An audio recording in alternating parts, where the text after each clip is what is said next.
Le nom de Jésus est très saint, est très saint, en les prononçant, les chemins s'inondent du soleil divin, s'inondent du soleil divin. Précieux nom de Jésus, précieux nom de Jésus, précieux nom de Jésus, précieux nom de Jésus. Le nom de Jésus est si doux, est si doux, qu'on les prononçant à genoux. Les ciels s'abaissent vers nous, les ciels s'abaissent vers nous. Sublime nom de Jésus, sublime nom de Jésus, sublime nom de Jésus, sublime nom de Jésus. Le nom de Jésus est si grand, est si grand, qu'en le prononçant seulement, Satan s'enfuit rapidement, Satan s'enfuit rapidement.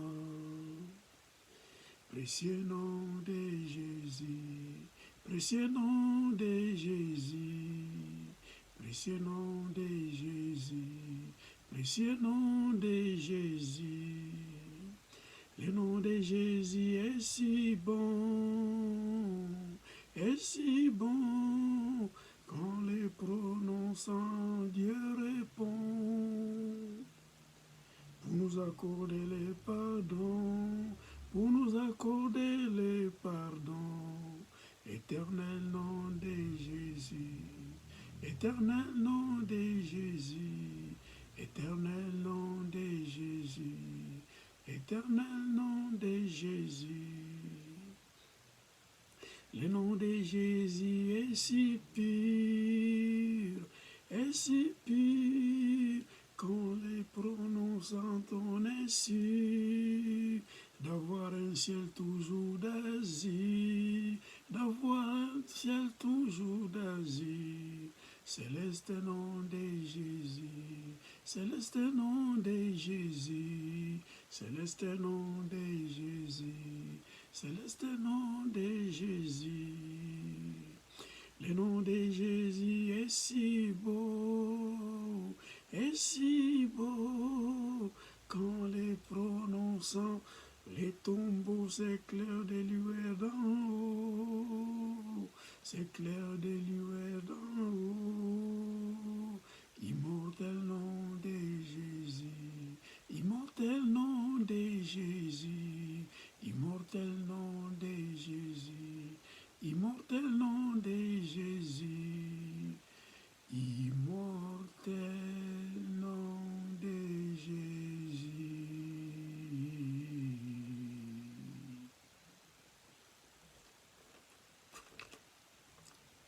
Merci Jésus, merci ô Dieu, merci ô Éternel pour m'avoir accordé cette opportunité encore de parler devant ton peuple. Merci pour cette grâce de pouvoir me présenter devant ton peuple, ô Dieu. Que l'honneur, la gloire, la magnificence soient rendus à toi. Fais que je puisse diminuer devant ton peuple et je laisse la place au Saint-Esprit, l'Esprit de Jéhovah, l'Esprit de Jésus, de prendre contrôle de toutes choses. Car moi, je suis un simple instrument que Dieu m'utilise pour proclamer la parole devant son peuple. Saint-Esprit, monte et moi je descends. Et je chasse tout esprit qui ne glorifie pas le nom de Jésus en ces lieux. Au nom de Jésus, j'ai ainsi prié. Amen.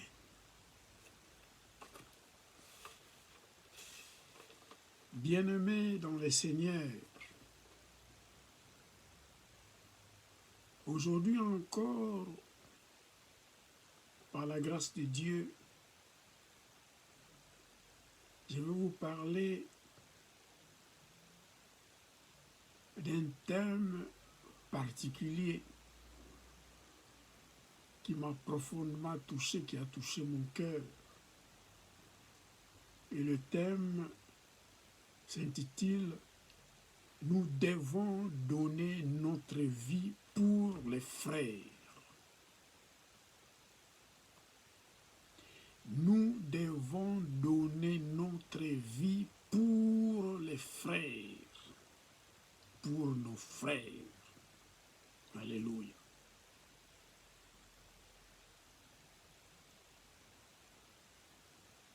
Ce titre de ce thème, je l'ai tiré dans 1 Jean 3,16.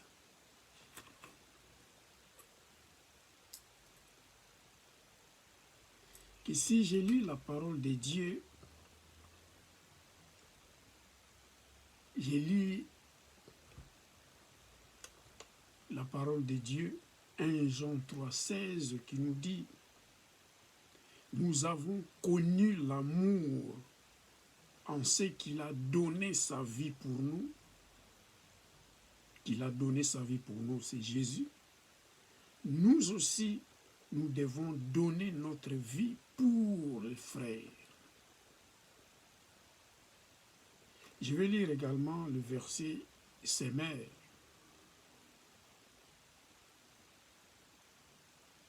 pour comprendre encore mieux le texte.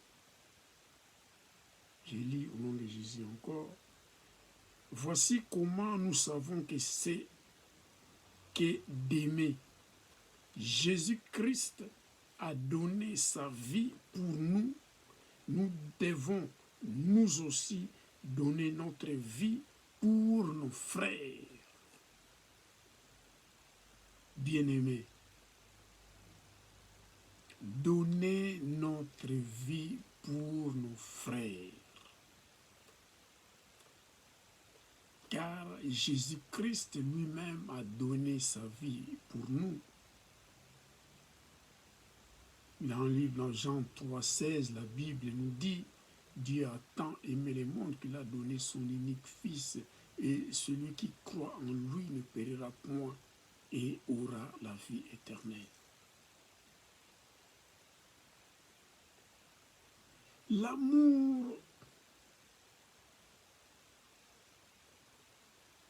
c'est quelque chose qui est au top, qui est au-dessus de tout. Voilà ce que la Bible nous dit dans 1 Corinthiens 13, 4, du verset 4 jusqu'à 8. Je vais vous lire sans aller chercher dans les dictionnaires pour définir l'amour, mais je vous lis la parole de Dieu afin que nous puissions entrer dans la profondeur de comprendre qu'est-ce qu'est l'amour. Je lis la parole de Dieu, toujours dans le verset, dans la version Semeur, 1 Corinthiens 13, verset 4 jusqu'à 8. L'amour est patient. Il est plein de bonté. L'amour. Il n'est pas envieux. L'amour n'est pas jaloux. Il ne cherche pas à se faire valoir. L'amour ne se vante pas. Il ne s'enfle pas d'orgueil. Il ne fait rien d'inconvénient. Donc l'amour n'est pas malhonnête. L'amour ne soupçonne pas le mal. Il ne cherche pas son propre intérêt. Il ne s'aigrit pas contre les autres. Il ne s'irrite pas contre les autres. Il ne se met pas en colère contre les autres. Il ne trame pas le mal. Il ne soupçonne pas le mal. L'injustice l'attriste. La vérité le réjouit. En toute occasion, il pardonne. Il fait confiance. Il espère. Il persévère. L'amour n'aura pas de fin. Même quand nous irons au ciel, quand Jésus-Christ viendra pour ravir son Église, pour prendre son Église dans Jérusalem céleste, il y aura l'amour qui proviendra tout, parce que tout les prophéties finiront, toutes choses finiront, mais l'amour restera toujours là, comme la parole de Dieu le dit. Amen.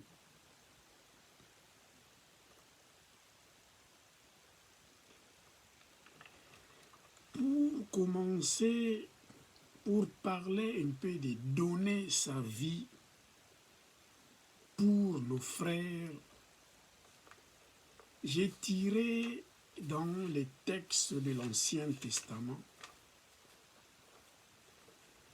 dans les livres de 1 Roi, chapitre 17, du verset 8 jusqu'à 16. Je crois que vous connaissez le récit qui parle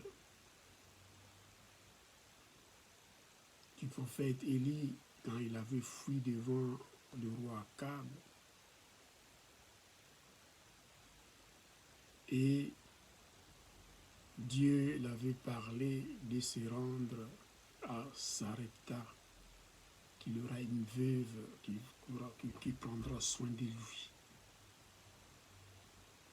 Sans tarder, je vais lire la parole de Dieu dans Louis II, qui nous dit: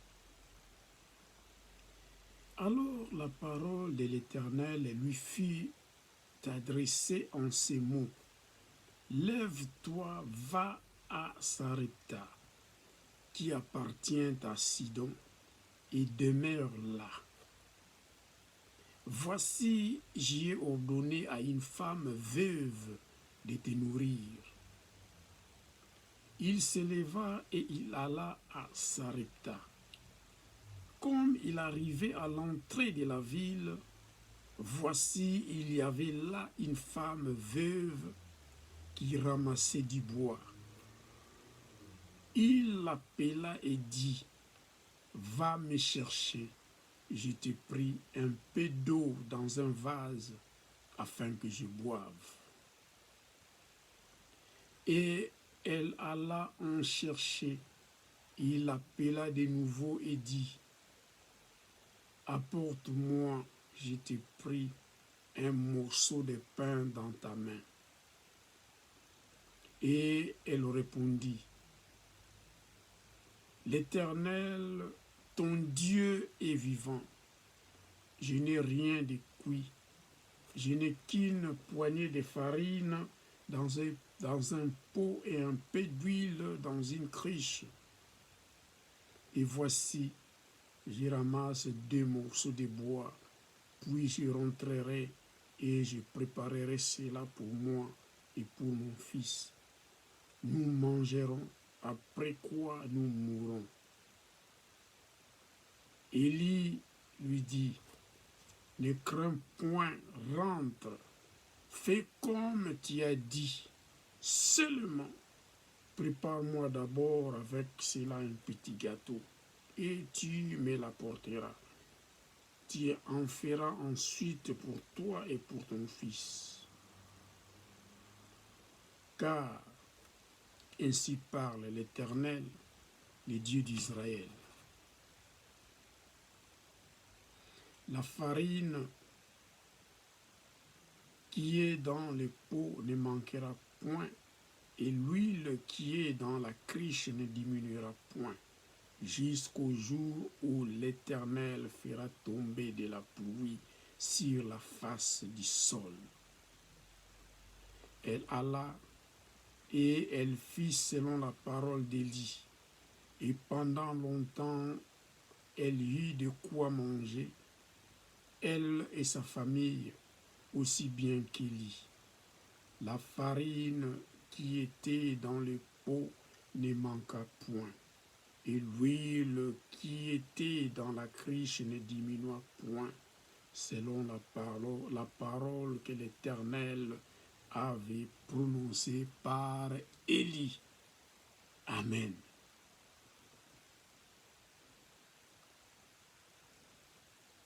Sarepta, la veuve à Sarepta.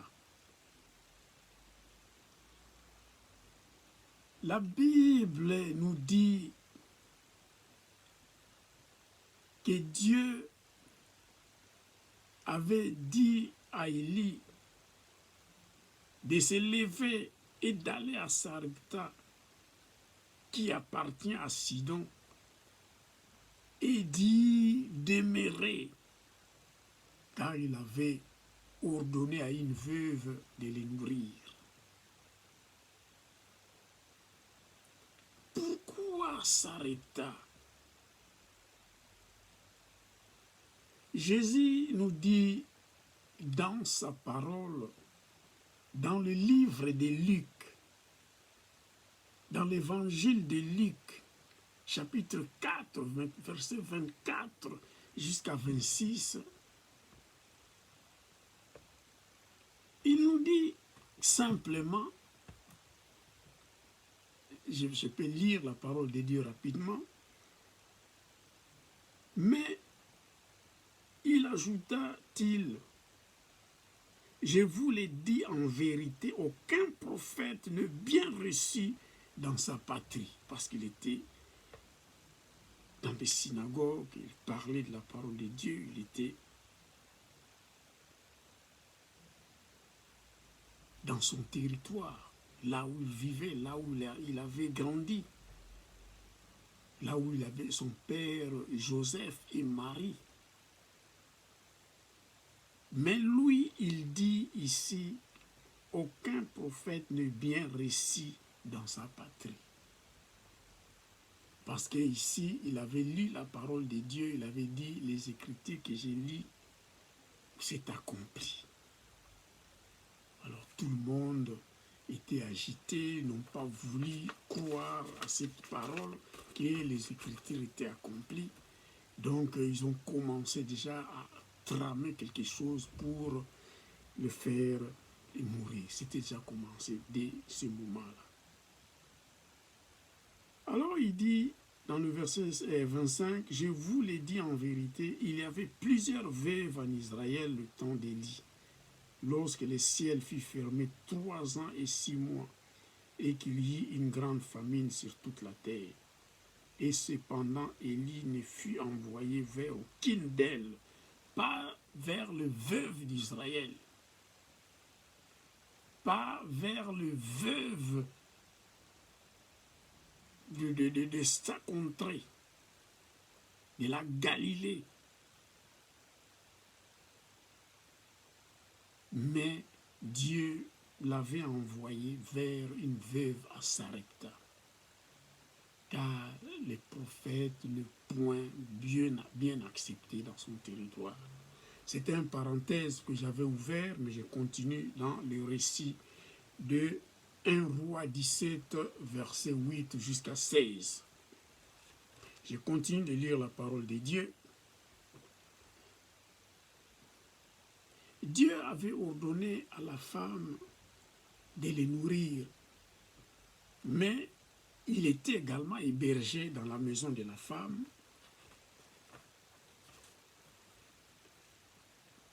Donc il avait trouvé l'hébergement, il avait trouvé là où poser sa tête, et il n'a pas manqué de faire du bien selon la parole de Dieu qui est mise dans la bouche de l'homme de Dieu.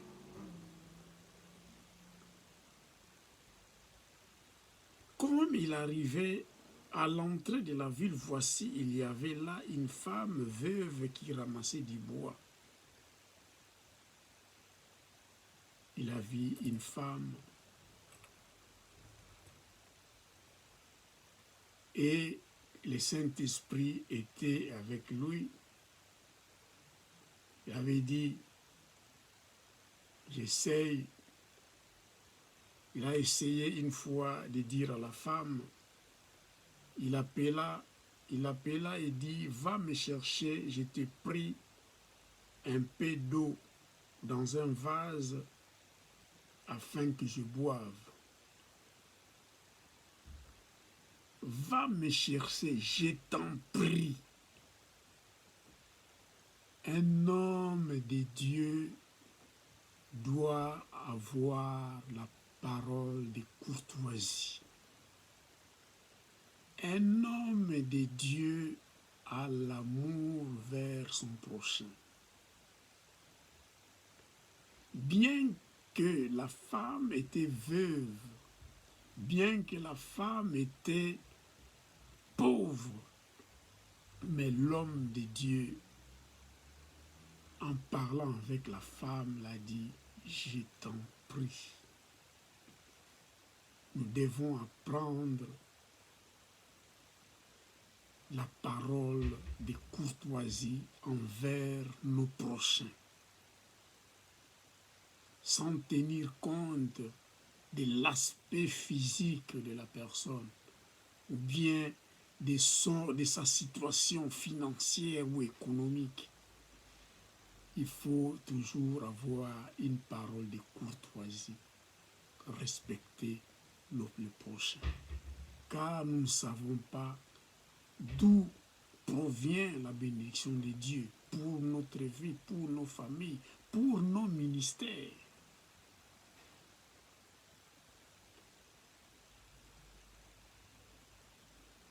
Il appela et dit, va me chercher, je t'ai pris un peu d'eau dans un vase afin que je boive.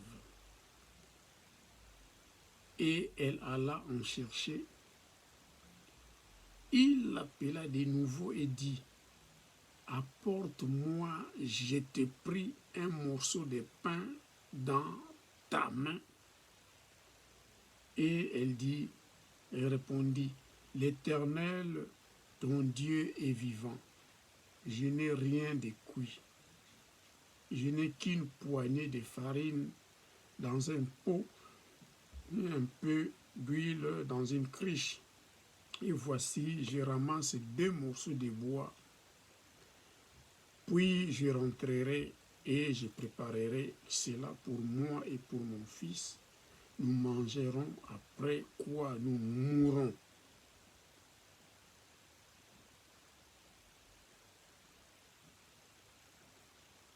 L'homme de Dieu, après avoir bu l'eau que la femme l'avait portée dans un vase, il a essayé une seconde fois, par une parole de courtoisie toujours,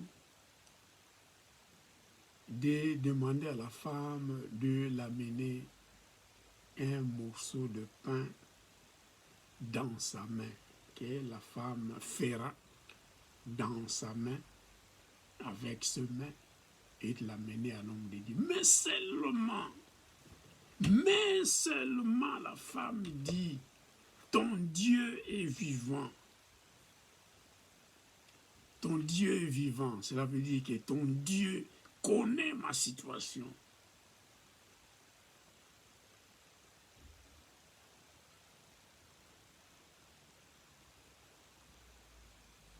Je n'ai rien de cuit. Je n'ai qu'une poignée de farine dans un pot et un peu d'huile dans une cruche. C'est tout ce qui nous restait. C'est tout ce qui restait à la femme. Car il avait 3 années et demie, il y avait, la pluie ne tombait pas sur le sol. En Israël, sur toute la planète. Parce que la parole que l'homme de Dieu Élie avait prononcée devant Akab s'était accomplie et il n'y avait plus de pluie, ne tombait plus. Alors, l'homme de Dieu connaissait la situation. Après avoir mangé son gâteau que l'ange de l'Éternel l'avait amené pour marcher jusqu'à Sarepta, après avoir mangé et bu l'eau et ce que le corbeau l'a mené là où il était, dans une grotte, et c'était fini, les torrents, là où les corbeaux allaient prendre de l'eau pour l'amener, à l'homme de Dieu s'était épuisé. Donc il connaissait la situation en allant à Sarepta. Donc oser demander à une veuve, parce qu'une veuve, si l'homme de Dieu ne fait pas attention, ne faisait pas attention, il pouvait arriver même dans la ville, cette veuve, la pauvre, ce n'est pas elle qui peut me nourrir. Ça ne peut pas être cette veuve. Parce qu'elle est pauvre.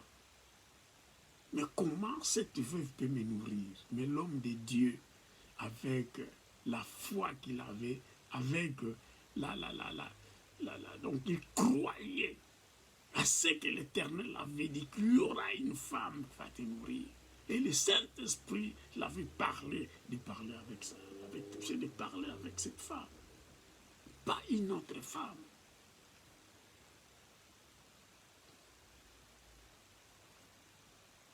Une femme veuve.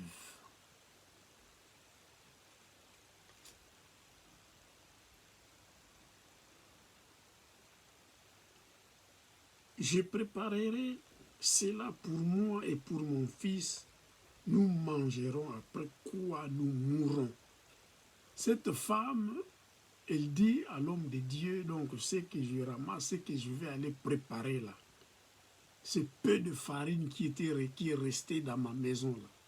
Et le peu de farine qui est resté dans la cruche là. C'est ça que je vais préparer, moi et mon fils, nous allons manger cela. Et boire quelque chose, et puis bon, on va dormir, et puis bon, on va mourir, parce que nous ne savons pas, il n'y a plus rien, nous n'avons plus rien. Dans la ville, il y a la famine, donc il n'y a rien, et on ne peut pas espérer que quelqu'un peut nous apporter à manger. Donc nous mourrons.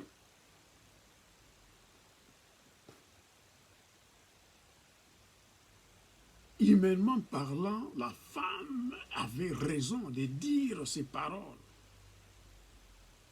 Mais divinement parlant, et l'homme de Dieu, qui avait déjà entendu la parole de Dieu, qui l'avait dit, j'ai ordonné à une femme veuve de te nourrir. C'est Dieu parle, Dieu dit un mot. Ces mots-là, cette parole-là va s'accomplir. La Bible déclare, Dieu appela la terre, les cieux et la terre, et ils étaient venus à l'existence.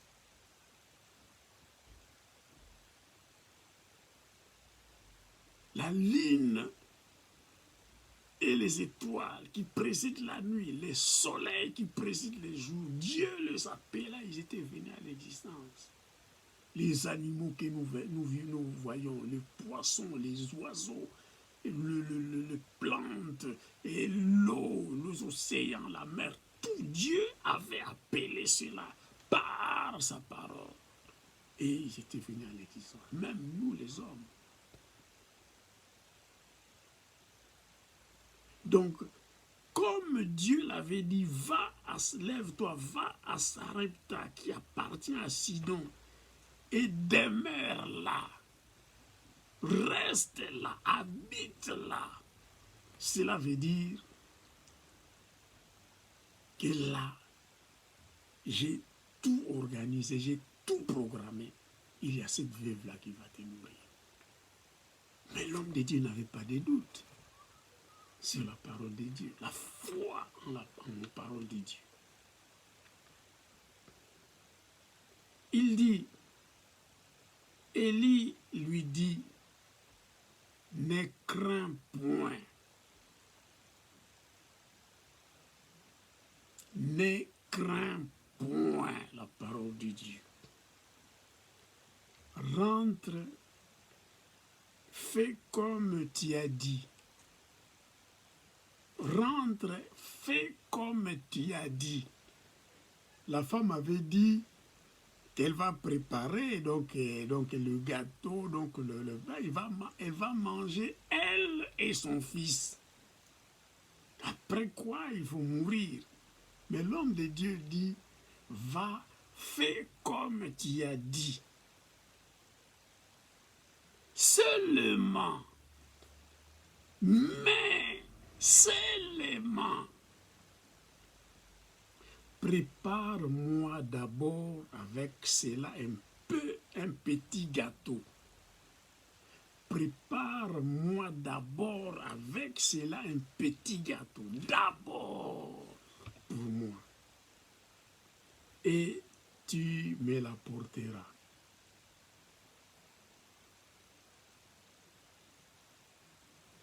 Prépare-moi cela, un petit gâteau, et tu me l'apporteras. Donc la femme doit préparer un petit gâteau avec son peu de farine et le peu d'huile qu'il était resté, de faire un gâteau et de l'amener à l'homme de Dieu. Oh, c'était... Si la femme aussi n'avait pas la foi, donc si la femme, en tant qu'humaine, ne pouvait pas accepter normalement de faire les gâteaux et d'amener ça à Élie. Parce que peut-être la femme pouvait dire, je fais les gâteaux, moi je mange la moitié, je donne la moitié à mon fils, et puis l'autre moitié, donc mon fils va manger ça demain, peut-être, donc peut vivre un jour de plus. Mais pas nous, moi et mon fils, nous ne mangeons pas les gâteaux et nous donnons ça à toi. D'abord, mais il faut attendre ce qui vient après, de faire les gâteaux et de me l'amener d'abord. Qu'est-ce qui vient après? Et l'homme de Dieu dit,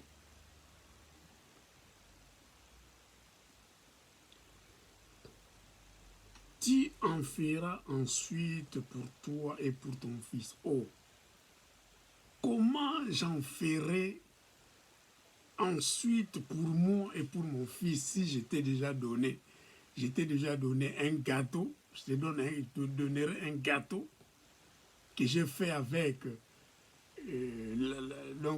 une poignée de farine qui m'était restée et l'huile qui m'était restée. J'étais déjà fait les gâteaux, je te donne les gâteaux et tu manges, tu finis ça, tu es rassasié et tu me dis que je ferai ça pour moi et pour mon fils après. Avec quoi? Ça, c'est humainement parlant, on peut se poser une telle question. Mais l'homme de Dieu dit, tu feras ensuite pour toi et pour ton fils, car ainsi parle l'Éternel. Quand l'ainsi parle l'Éternel arrive, oh, la foi se déclenche. La femme, donc en écoutant seulement, car ainsi parle l'Éternel, les dieux d'Israël. La farine qui est dans les pots ne manquera point, et l'huile qui est dans la cruche ne diminuera point, jusqu'au jour où l'Éternel fera tomber de la pluie sur la face du sol. Ah, la femme, quand elle a entendu, l'ainsi dit l'Éternel, les dieux d'Israël, c'est que l'homme de Dieu avait proclamé là. La femme, elle alla. Elle alla et elle fit selon la parole d'Élie. La foi vient de ce qu'on entend. Et ce qu'on entend vient de la parole de Christ. Vient de la parole de Dieu. Et la foi avait grandi. Et la femme, elle a fait ce que l'homme de Dieu avait dit.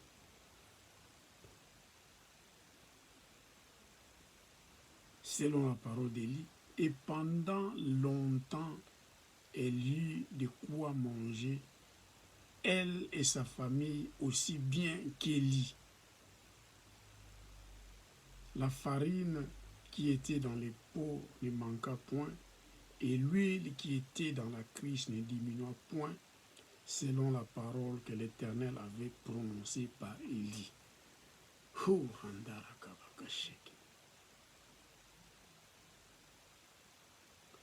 La femme avait cru à la parole parce que sa foi avait grandi.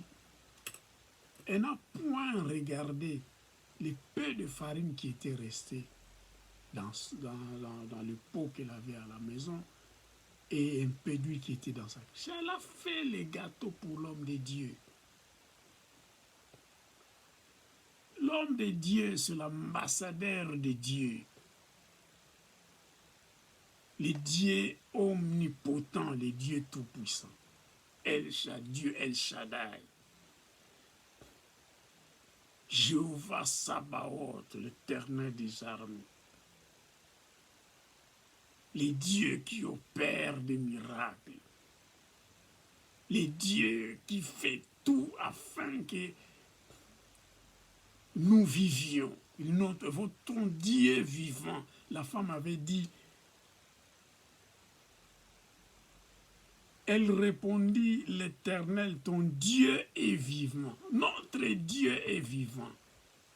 Dis ensemble avec moi, notre Dieu est vivant. Notre Dieu, l'Éternel, est vivant. Notre Dieu n'est pas un Dieu fabriqué par le main d'homme.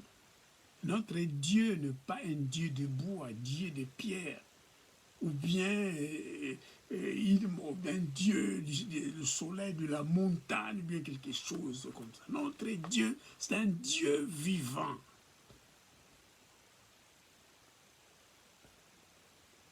La Bible nous dit,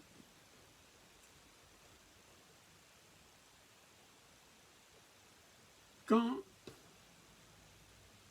l'arche de l'Éternel était pris par les Philistins, ils avaient amené l'arche de l'Éternel dans les temples, là où il y avait leur dieu Dagon, une statue.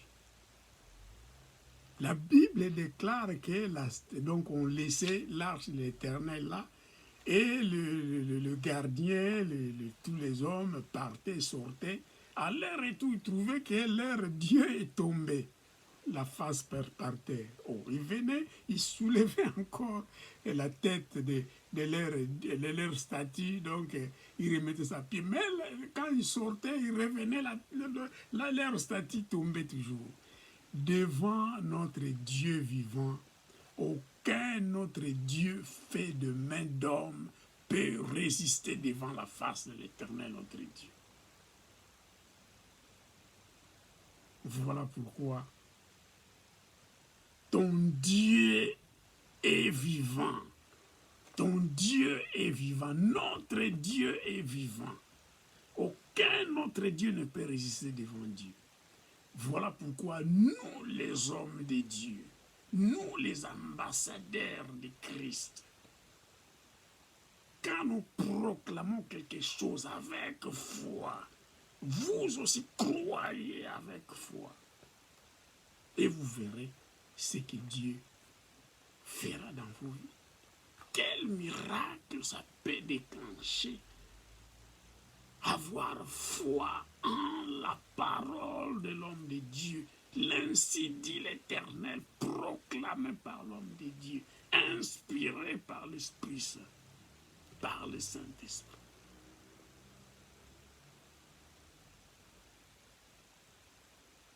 soyons sensibles. Ne nous limitons pas à des biens matériels, à l'égoïsme, à l'avarisme, à l'arrogance. La femme était prête à donner sa vie, de mourir, elle et son fils, de ne pas manger le pain en le donnant seulement à l'homme de Dieu. Et elle avait accepté de mourir. Voilà pourquoi la foi vient de ce qu'on entend, et ce qu'on entend vient de la parole de Dieu. Donc, ce que la femme espérait, elle n'avait pas encore vu la farine se multiplier et l'huile se multiplier, mais elle avait fait parce qu'elle avait cru qu'elle va manger, elle après va faire d'autres gâteaux pour elle et pour son fils. Ils vont manger par la foi. Elle croyait en profondeur d'elle qu'elle aura mangé les gâteaux et l'huile, ça sera toujours dans leur maison. Voilà pourquoi ne négligeons pas la parole de Dieu. Ne négligeons pas l'ainsi dit l'Éternel des hommes de Dieu. Parce qu'il avait la révélation, il n'avait pas parlé en tâtonnant, non, il avait la révélation, car Dieu l'avait parlé auparavant.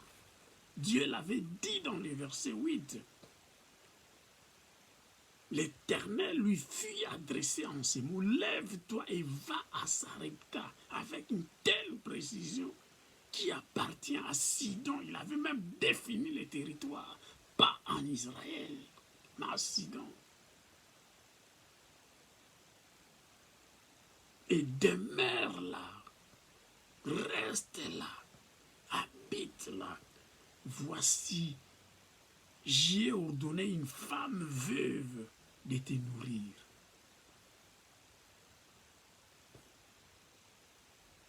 Il a fait la révélation. En arrivant là, il a vu une femme, donc l'accoutrement d'une veuve, ça se voit. Une femme, normalement, une veuve ne peut pas être élégante, bien habillée, mais l'aspect de la pauvre. En plus de cela, il y avait la pluie ne tombait pas pendant 3 ans et 6 mois, 3 ans et demi. Il y avait la sécheresse, la famine. Mais si l'homme de Dieu n'avait pas cette révélation de Dieu, elle pouvait dire, ce n'est pas cette dame, ce n'est pas cette femme qui va me nourrir. Mais elle avait déjà la révélation, parce que Dieu l'avait révélé, cela avait parlé déjà auparavant. Voilà pourquoi croyons à la parole de l'Éternel avec foi. Parce que les ambassadeurs de Christ, les envoyés de Dieu, ne parlent pas en vain.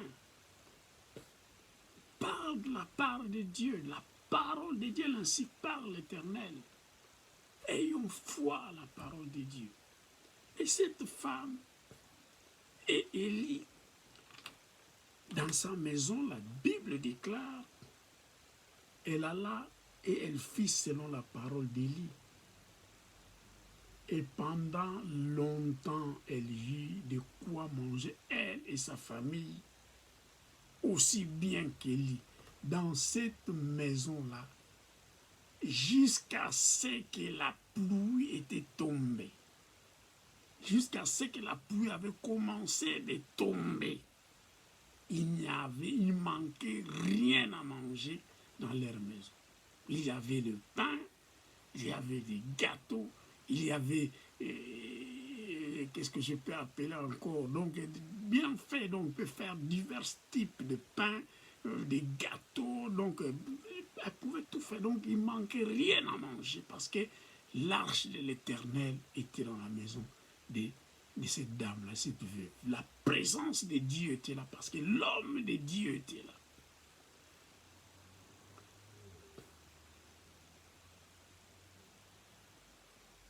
Parce que quand tu crois à Jésus-Christ, tu es en Jésus-Christ. Dieu, Jésus-Christ est en nous. La Bible déclare, si ma parole demeure en vous, moi je demeurerai en vous. Donc cela veut dire, comme l'homme de Dieu avait la parole, ainsi dit l'Éternel, Dieu était présent avec Élie dans la maison de la veuve de Sarepta. Et là où Dieu est, le créateur de l'univers et toutes choses, donc si tu veux manger une mangue, tu vas cueillir la mangue. Si tu veux manger une papaye, tu vas manger la papaye. Tu veux manger le gâteau, tu mangeras le gâteau. Parce que c'est lui le créateur, l'omnipotent. Tout ce qui est impossible à l'homme est possible à Dieu. Voilà pourquoi, avant de conclure, je lirai la dernière parole que j'ai prévue pour l'Assemblée, pour les hommes, pour les frères et les sœurs. C'est dans Jean 15, du verset 12 à 13. Quand Jésus a dit, c'est ici mon commandement. Aimez-vous les uns les autres comme je vous ai aimé. Il n'y a pas de plus grand amour que de donner sa vie pour ses amis. Il n'y a pas de plus grand amour que de donner sa vie pour ses amis. Vous savez, l'apôtre Paul avait dit, quand il avait écrit aux Romains, dans Romains 16, 3 à 4, il a dit, saluez Priscille et Aquilas, qui travaillent avec moi au service du Christ Jésus. Ils ont risqué leur vie pour sauver la mienne. Ils ont risqué leur vie pour sauver la mienne. Des fois, ce n'est pas seulement de risquer sa vie ou de mourir physiquement. Ça peut être, tu sauves, tu payes, tu es béni financièrement, tu payes le loyer de l'église, tu es béni financièrement, tu mets le carburant pendant un mois pour ton pasteur, tu es béni financièrement, tu peux amener un colis d'aliments, de nourriture chez ta sœur ou ton frère ou bien un couple qui ont perdu le travail. C'est ça aussi dans un sens, perdre sa vie, donc pour les autres, tu acceptes d'apporter ton aide aux autres et Dieu va te bénir. Voilà pourquoi Dieu avait dit, Jésus avait dit dans sa parole, priez pour ceux qui vous bénissez ceux qui vous maudissent. Priez pour ceux qui vous haïssent. Si vous aimez seulement ceux qui vous aiment, les pécheurs eux-mêmes, les méchants eux-mêmes aiment ceux qui les aiment. Nous, on doit faire plus, on doit faire davantage parce que tout ce que les païens font, nous aussi, nous les faisons. Donc, ce que nous faisons dans nos limites humaines, les païens aussi les font. Ils aiment ceux qui les aiment aussi. Ils ne donneront pas un serpent sur leur enfant, leur demande du poisson. Les méchants, les païens qu'ils sont. Mais nous, on doit faire plus. Parce que nous avons connu Christ. Nous connaissons l'évangile, nous connaissons donc la parole de Dieu. On doit faire plus, davantage, même jusqu'à donner sa vie pour nos frères. C'est très important. J'ai béni tous les peuples de Dieu. J'ai béni tout le monde qui m'ont suivi dans YouTube, en Facebook, Instagram. Aimez la vidéo, abonnez-vous, partagez la vidéo, car Dieu vous aime et Dieu vous bénira davantage. Évangélisez à travers cette vidéo. Que Dieu vous bénisse, que l'Éternel, notre Dieu, vous comble de bénédictions. Que la pluie de bénédictions tombe dans vos vies. Au nom puissant de Jésus, j'ai ainsi prié. Amen.